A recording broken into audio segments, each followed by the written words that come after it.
স্বাগত জানাচ্ছি সোনালী প্রান্তর অনুষ্ঠানে। আজ আমরা এসেছি মানিকগঞ্জ জেলায়, তুলে ধরছি মানিকগঞ্জ জেলার শিবালয় উপজেলার উপর তথ্যচিত্র। মানিকগঞ্জ জেলা মূলত সংস্কৃত মাণিক্য শব্দ থেকে মানিক শব্দটি এসেছে। মানিক হচ্ছে চুনি পদ্মরাগ, গঞ্জ শব্দটি ফরাসি। মানিকগঞ্জ নামের উৎপত্তি সম্পর্কীয় ইতিহাস আজও রহস্যাবৃত। মানিকগঞ্জ নামে কোনো গ্রাম বা মৌজার অস্তিত্ব নেই। 1845 সাল মহকুমা সৃষ্টির আগে কোনো ঐতিহাসিক বিবরণে বা সরকারি নথিপত্রে মানিকগঞ্জের নাম পাওয়া যায়নি। জনশ্রুতি রয়েছে যে অষ্টাদশ শতকের প্রথমার্ধে মানিক শাহ নামক এক সুফি দরবেশ সিংগাইর উপজেলার মানিকনগর গ্রামে আগমন করেন এবং খানকা প্রতিষ্ঠা করে ইসলামী ধর্মপ্রচার করেন। পরবর্তীকালে তিনি এ খানকা ছেড়ে হরিরামপুর উপজেলায় দরবেশ হায়দার শেখের মাজারে গমন করেন এবং ইছামতি তীরবর্তী জনশূন্য চরাভূমি বর্তমান মানিকনগরে এসে খানকা প্রতিষ্ঠা করেন। কেউ বলেন দুর্ধর্ষ পাঠান সর্দার মানিক ঢালির নামানুসারে মানিকগঞ্জ নামের উৎপত্তি হয়। আবার কেউ কেউ বলেন নবাব সিরাজউদ্দৌলার বিশ্বাসঘাতক মানিক চাঁদের প্রতি ইংরেজদের কৃতজ্ঞতাস্বরূপ তাঁর নামানুসারে 1845 সালে মে মাসে মানিকগঞ্জ মহকুমার নামকরণ সম্পর্কীয় উল্লেখকৃত 3টি পৃথক পটভূমি স্থানীয় জনশ্রুতি ও অনুমান ভিত্তিক।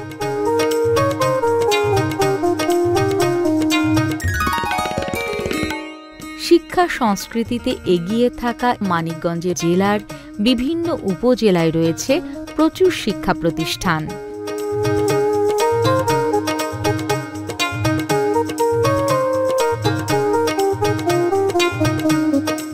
এ জেলার মানুষ বর্তমানে শিক্ষা সংস্কৃতিতেও অনেক এগিয়ে রয়েছে।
দর্শক, আমি কথা বলছি মানিকগঞ্জের ঐতিহ্যবাহী খেলা লাঠি খেলার একজন সর্দারের সাথে। কি নাম আপনার? আমার নাম মোশাররফ হোসেন। তো আপনি কত বছর যাবত এই লাঠি খেলা খেলেন? 10 থেকে 12 বছর, তখন থেকে আমি শুরু করছি এই লাঠি খেলা। আপনার বয়স যখন 10-12 বছর তখন শুরু করেন? হ্যাঁ, এখন পর্যন্ত সেই পুরোদমে খেলে যাচ্ছেন? হ্যাঁ, এখনো খেলে যাচ্ছি। আজকে যে আমাদের এই খেলাটা দেখালেন, কি খেলা এটা? এটা লাঠি খেলা, মানে সর্দার বাড়ি কয়, গ্রাম অঞ্চলে সর্দার বাড়ি বলে, আর প্রকৃত বাংলা ভাষা হলো লাঠি খেলা।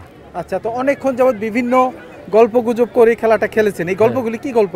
এগুলো মানে ওই গ্রাম অঞ্চলের যে কথাগুলো আর কি, মানে এগুলো ওই যে আমরা এই ডাক ভাঙি আমরা করি, যে ডাক সর্দার বাড়ি একটা ডাক আছে, ওই ডাকটা আমরা বলি আর কি। আমি দেখতে পাচ্ছি এখানে অনেক লাঠি খেলোয়াড় বা লাঠিয়াল আছে যাদের বয়স 70 বছরের উপরে। তারা এত বছর বয়সেও কিভাবে এই খেলাটা দেখালো? না, ওই তারা ওই ছোট ছোট সময় যে মানে জিনিসটা মানে এই করছে, শিখছে, ওই শিকার কারণে ওটা মনটা এখনো ওই রকমই আছে। 12 বছরের যুবক যে বয়সটা, যে মনটা, ওই মনটা এখনো তাদের আছে, সেই মন নিয়ে তারা খেলে এখন।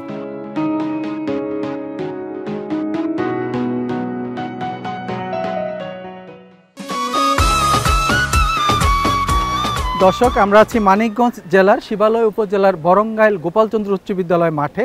এই বিদ্যালয়টি 1924 সালে প্রতিষ্ঠিত হয়েছে। এই বিদ্যালয়ে বর্তমানে শিক্ষার্থীর সংখ্যা প্রায় 1500। এই বিদ্যালয়ের শিক্ষার্থীরা সবসময় লেখাপড়ার পাশাপাশি নানান রকমের সাংস্কৃতিক কর্মকাণ্ড করে এগিয়ে আছে।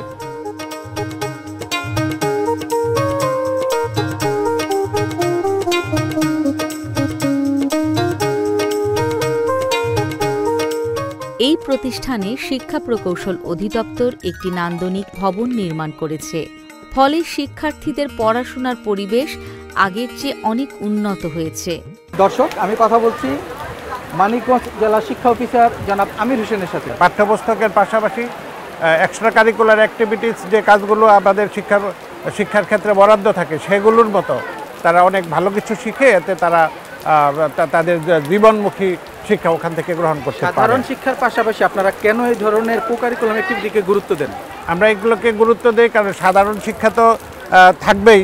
সাধারণ শিক্ষাটাকে জীবনমুখী করা, বাস্তবায়ন করা, সঠিকভাবে অগ্রসর করার জন্য এগুলোর গুরুত্ব অনেক।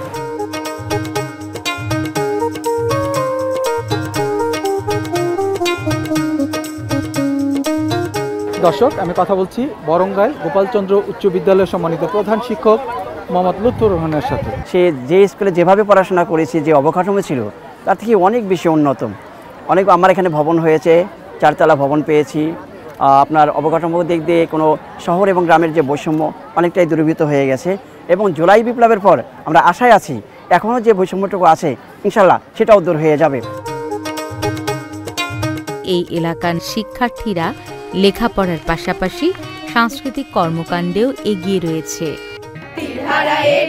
সাগর পাড়ি দেব রে আমরা গজল নবীর মাঝি হাল ধরেছি শক্ত করে রে হারায়ে ঢেউয়ের সাগর পাড়ি দেব রে।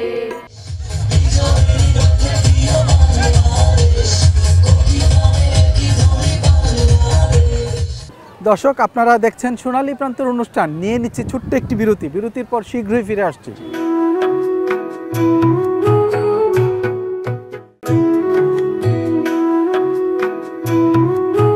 দর্শক, বরঙ্গাইল গোপালচন্দ্র উচ্চ বিদ্যালয়ের পরিবেশনায় চলুন আমরা কয়েকটি নৃত্য দেখে আসি।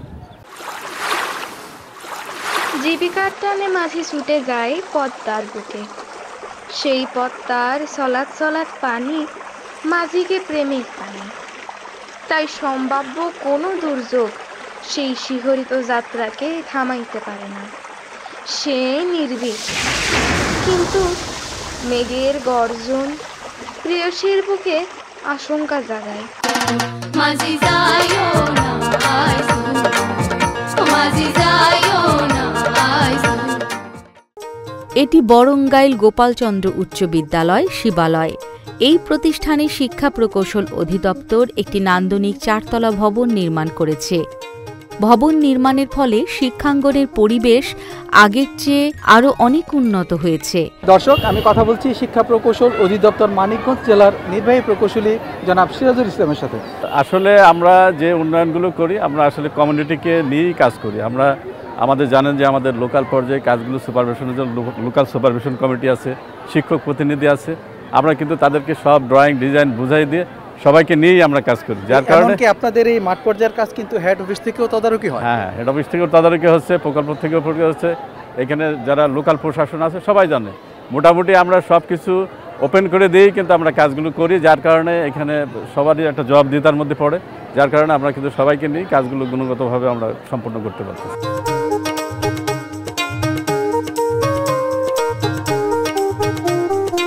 দর্শক, আমি কথা বলছি শিবালয় উপজেলার নির্বাহী কর্মকর্তা এবং বরঙ্গাইল গোপালচন্দ্র উচ্চ বিদ্যালয়ের সম্মানিত সভাপতি জনাব জাকির হোসেনের সাথে। আপনারা জেনে খুশি হবেন যে বরঙ্গাইল গোপালচন্দ্র উচ্চ বিদ্যালয় একটি অত্যন্ত স্বনামধন্য প্রতিষ্ঠান।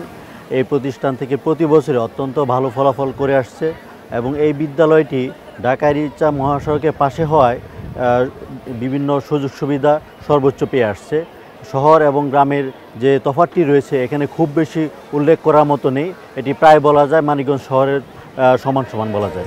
এই ভবনটি নির্মাণের ফলে শিক্ষাঙ্গনের পরিবেশের আমূল পরিবর্তন হবে বলে সংশ্লিষ্টগণ মনে করছেন।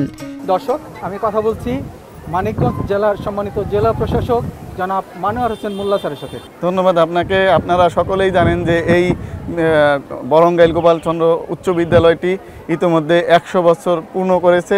এই বিদ্যালয়ের বিভিন্ন ধরনের শিক্ষার ক্ষেত্রে অবদান আছে। আমাদের সরকারি বেসরকারি বিভিন্ন প্রতিষ্ঠানে এই বিদ্যালয়ের শিক্ষার্থীগণ দেশ গঠনে ভূমিকা রাখছে। আমি মনে করব যে সরকারের পদক্ষেপে হয়তো এই বৈষম্যটা দূর হবে, তবে আমাদের সকলের উচিত হবে এই এলাকার স্থানীয় জনগণ যারা ওনারা যাতে এই বিদ্যালয়ের দিকে একটু নজর রাখেন, যাতে আমাদের পড়াশোনাটা ভালো হয়। আসলে অবকাঠামোটা হচ্ছে হার্ডওয়্যার, কিন্তু পড়াশোনাটা হচ্ছে সফটওয়্যার। সফটওয়্যার ভালো হলে হার্ডওয়্যারের রিকোয়ারমেন্ট আপনি ফুলফিল হয়ে যাবে। আমি আসলে এই ধরনের অনুষ্ঠানকে খুবই স্বাগত জানাই, কারণ এই ধরনের অনুষ্ঠানের মাধ্যমে আমাদের দেশের প্রত্যন্ত অঞ্চলে শিক্ষার কি অবস্থা এই জিনিসটা ফুটিয়ে তোলা হয়।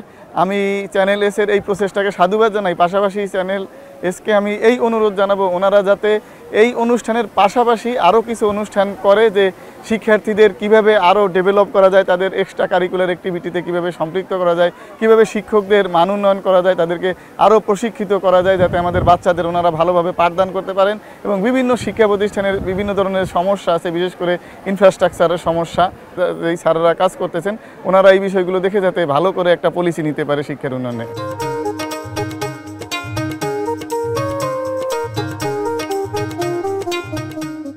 দর্শক, এতক্ষণ দেখেছেন মানিকগঞ্জ জেলার শিবালয় উপজেলার উপর তথ্যচিত্র। আগামী সপ্তাহে একই সময় দেশের অন্য কোনো প্রান্তে আবারও দেখা হবে। আর অনুষ্ঠান সংক্রান্ত মতামত জানাতে আমাদেরকে ইমেল করতে পারেন। আমাদের ইমেল অ্যাড্রেস হচ্ছে sonaliprantор@gmail.com। আজ এ পর্যন্তই। সবাই ভালো থাকুন, সুস্থ থাকুন এবং নিরাপদে থাকুন। আল্লাহ হাফেজ।